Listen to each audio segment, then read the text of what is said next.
بسم اللہ الرحمن الرحیم، صلاۃ و سلام علیک یا رسول اللہ۔ سونا جنگل رات اندھیری چھائی بدلی کالی ہے، سونے والو جاگتے رہیو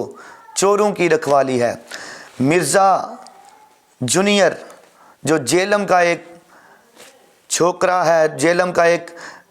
جونیئر مرزا ہے، وہ جو آئے روز کبھی اولیاء کو بونکتا ہے، کبھی وہ علماء کے بارے میں بکواس کرتا ہے، کبھی اولیاء کے بارے میں بکواس کرتا ہے، کبھی تابعین، کبھی صحابہ کرام کے بارے میں، کبھی خلفائے راشدین کے بارے میں، کبھی ازواج مطہرات کے بارے میں بونکتا ہے، کبھی وہ انبیاء کے بارے میں بونکتا ہے، کبھی وہ نبی کریم صلی اللہ علیہ وسلم کے لیے نازیبا کلمات کا ارتکاب کرتا ہے، تو کبھی وہ خانہ کعبہ کے بارے میں، کبھی بیت المقدس کے بارے میں، یعنی کہ آئے روز وہ کوئی نہ کوئی بلنڈر چھوڑتا ہے اور آئے روز کہتا ہے کہ میں نے علماء کی دکانیں بند کر دی ہیں، میں نے یہ کر دیا، میں نے وہ کر دیا۔ تو آج 26 نومبر کا دن تھا، تو آج کے دن کے بارے میں یہ تھا کہ اہل سنت کے ایک عالم دین مفتی حنیف قریشی صاحب پنڈی والے، ان کے ساتھ اس کا کوئی مناظرہ، کوئی مکالمہ یا مباحثہ تھا۔ تو وہ اگرچہ مفتی حنیف قریشی صاحب سے ہمیں کچھ باتوں پہ، کچھ موضوعات پہ تحفظات ہیں، اہل سنت کے کچھ ایسے عقائد پہ ہمیں ان سے تحفظات ہیں، ان کے عقائد پہ ہمیں تحفظات ہیں، اختلافات ہیں، جیسے حضرت امیر معاویہ کے حوالے سے، حضرت عمر بن عاص کے حوالے سے، صحابہ کرام کے حوالے سے ہمیں تحفظات ہیں۔ لیکن اس کے باوجود آج بڑی خوشی ہوئی کہ یہ دیکھیں جی، مرزا جو بڑی باتیں کرتا تھا، بڑے بلنڈر چھوڑتا تھا جی، کوئی بھی میرے پاس اتوار والے دن آ جائے، 9 بجے سے پہلے وزیر اعظم بھی آ جائے تو اسے بھی اندر آنے کی اجازت ہے۔ یہ مفتی حنیف قریشی صاحب آج گئے، اویس ربانی جو یوٹیوبر ہے وہ لڑکا ساتھ گیا، تو اس نے دروازہ ہی نہیں کھولا، اندر جانے کی اجازت نہیں دی۔ تو اس سے پتہ چلتا ہے اگر تو اتنا سچا تھا تو باہر نکلتا، ان کو اندر آنے کی اجازت دیتا۔ جو تم اولیاء کے بارے میں بکواس کرتا ہے، اس پہ بات چیت کرتا، مباحثہ ہوتا، مکالمہ ہوتا، تیری حقیقت کا پتہ چلتا لوگوں کو کہ تو ہے کیا چیز۔ ایک بند کمرے میں بیٹھ کے اپنے نوجوان جو تیرے سامنے کچھ بیٹھے ہوئے ہیں، ان کے دین کو خراب کر رہا ہے، ان کی عقائد کو خراب کر رہا ہے۔ تو آج بڑی خوشی ہوئی ہے کہ تو مرزا جو ہے وہ ایک مفرور شخص نکلا اور بزدل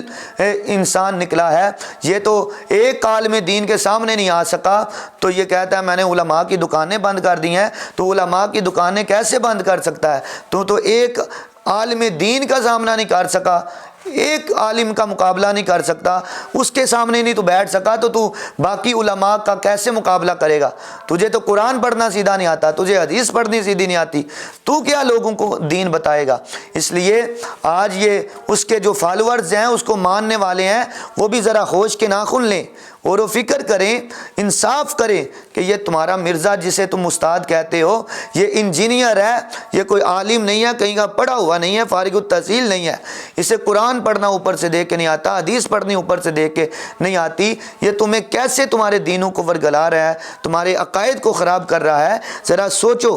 کہ یہ کہاں پہ جا رہا ہے، تمہیں کہاں لے کے جا رہا ہے۔ تو آج کی یہ جو سارا کچھ دیکھ کے تمہیں پتہ چل ہی گیا ہوگا کہ ایک وہ مرزا غلام قادیانی جو مرزئی تھا، مرزئیوں کا، جس نے نبوت کا دعویٰ کیا، وہ بھی ایسے ہی دعوے کر کے تو بعد میں جب علماء نے اس کا تعاقب کیا، مناظرے کے چیلنج جب وہ کرتا تو وہ اس جگہ پہنچتے تو وہ فرار ہو جاتا۔ تو یہ اس کا روحانی بیٹا ہے، مرزا جونیئر جیلمی جو ہے، یہ اس مرزے کا، بڑے مرزے کا چھوٹا مرزا اس کا پتر ہے۔ تو یہ بھی اسی کی طرح چیلنج کر کے تو اب ایک عالم دین آیا تو یہ بھاگ گیا۔ تو یہ آج اس کی حقیقت سامنے آ گئی کہ اس کے پاس کچھ بھی نہیں ہے، یہ کچھ بھی نہیں ہے، اس کی کوئی حقیقت نہیں ہے، یہ جھوٹا ہے، مفرور ہے، بزدل انسان ہے۔ اس لیے اس سے بچ کے رہیے، اپنی نسلوں کو بچائیے، دوستوں کو بچائیے، اپنے بہن بھائیوں کو، اپنی بچیوں کو بچائیے۔ اس کی بالکل ویڈیو نہ سنیں، علماء حق کو سنیے، علماء حق کا ساتھ دیجیے، ان کی بات مانیے۔ اگر دین سیکھنا ہے تو علماء سے سیکھیے، جیسے بزدل انسان سے دین نہ سیکھیں جو کسی ایک عالم دین کا بھی سامنا نہیں کر سکتا۔ اللہ تعالی ہمیں عمل کی توفیق عطا